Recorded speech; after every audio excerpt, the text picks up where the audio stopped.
Question: how do you find objective news coverage paired with some ghastly puns, all delivered in 10 minutes? Answer: this is CNN 10, and I'm Carl Azuz, happy to have you along for the ride. It's been a roller coaster ride for international stocks this week. The Dow Jones Industrial Average, an index of 30 important American stocks, fell hundreds of points on Monday and Tuesday. Japan's Nikkei index dipped more than 3%. Key Australian stocks dropped 1.6%. Indexes were also down in Germany and London, stocks seeming to drop as the earth spun around. The main culprit for this is a disease outbreak that started in Wuhan, China late last year. The new coronavirus is not as widespread or deadly as the flu, but it's mysterious. International health officials aren't sure how it started. They don't know exactly how it spreads. They're not certain how contagious people are when they get it. Because of all that, they've had to resort to serious measures to try to contain it. Closures, cancellations, lockdowns, and quarantines are some of those measures. In Italy, which has seen the worst outbreak in Europe, at least 322 people have caught the new coronavirus and 11 have died.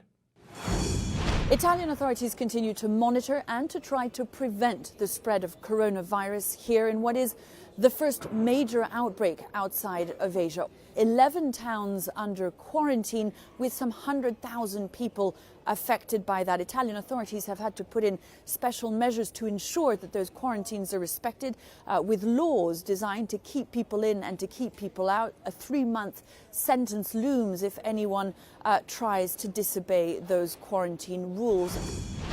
There's been an impact on tourism. We've talked about the cruise ship in Japan where there have been hundreds of cases. On Tuesday, there were lockdowns and isolations in hotels in Austria and the Canary Islands because guests who'd traveled there from Italy initially tested positive for coronavirus. All public and private schools are closed for 2 weeks in Bahrain, where there have been 26 cases so far. Iran has seen dozens of cases, and planned military exercises between the United States and South Korea were expected to be scaled back because of concerns about the disease. So as the new coronavirus has spread around the globe, it's had a myriad of impacts on the different societies it's hit. 10-second trivia. On May 29, 1848, which state became the 30th to be admitted to the Union? Texas, Iowa, Wisconsin, or Oregon?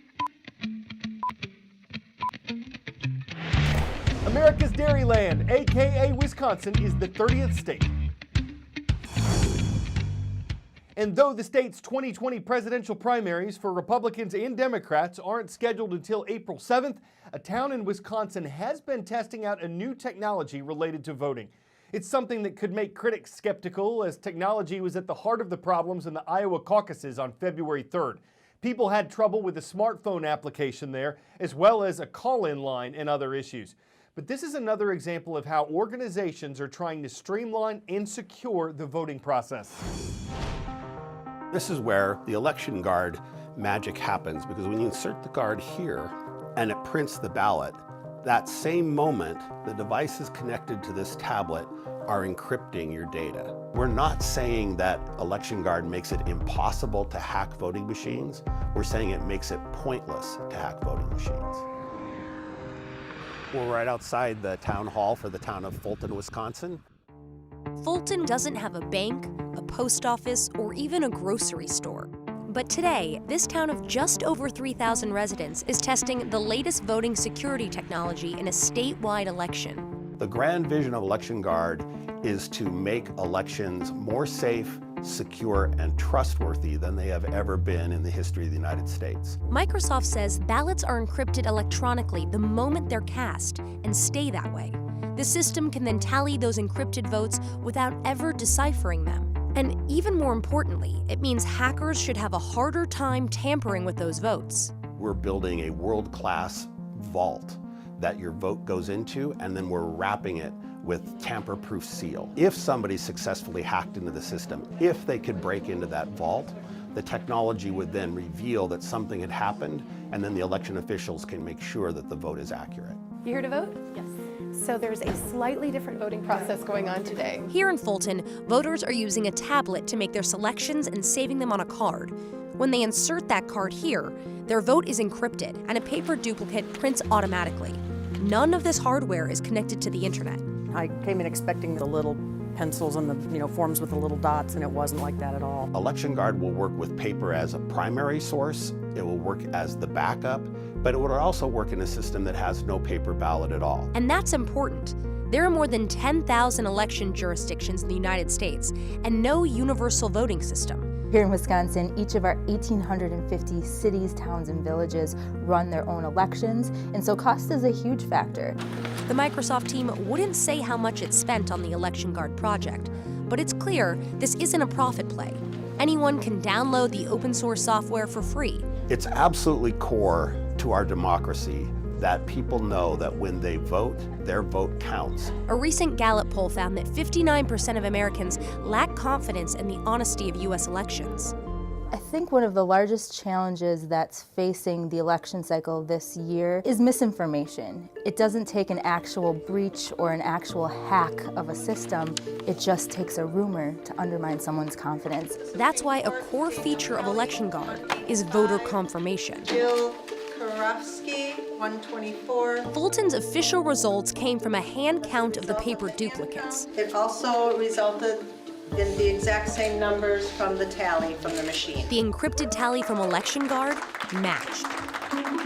And for the first time, voters could use a unique code to verify that their vote was counted. Your vote was counted. Do you have to be a software engineer to understand the significance of this? Voters will believe in the technology when they see that it works and that it works consistently. We're really optimistic and hopeful that in the 2024 election cycle, many votes in the United States will be cast using Election Guard technology. But in the wake of public debacles like the app meltdown at Iowa's Democratic caucuses, this is an awkward moment. Many officials and voters might be wary of new technology from private companies.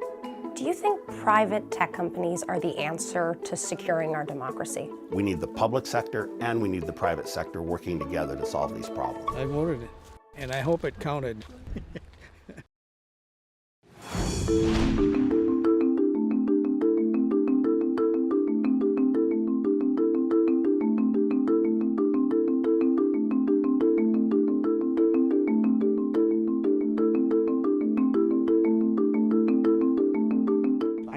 Talk to you for hours and hours about the difficulties people in wheelchairs face on a daily basis. But until you actually sit in a chair, you'll never fully understand.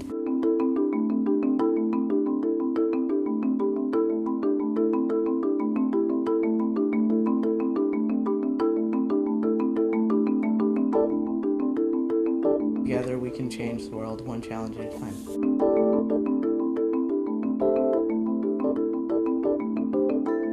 I have no experience with a wheelchair. Even in a building that is handicap accessible, still you bump into doors, you bump into walls. Some of the doors become very heavy.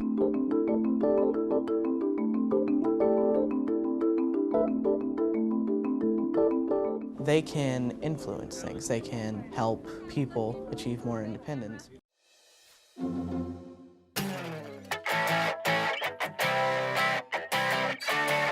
When you think of road hazards in Washington state, this doesn't come to mind. It also doesn't come when you call it. So multiple wildlife agencies had to work together to trap this 500-pound sea lion.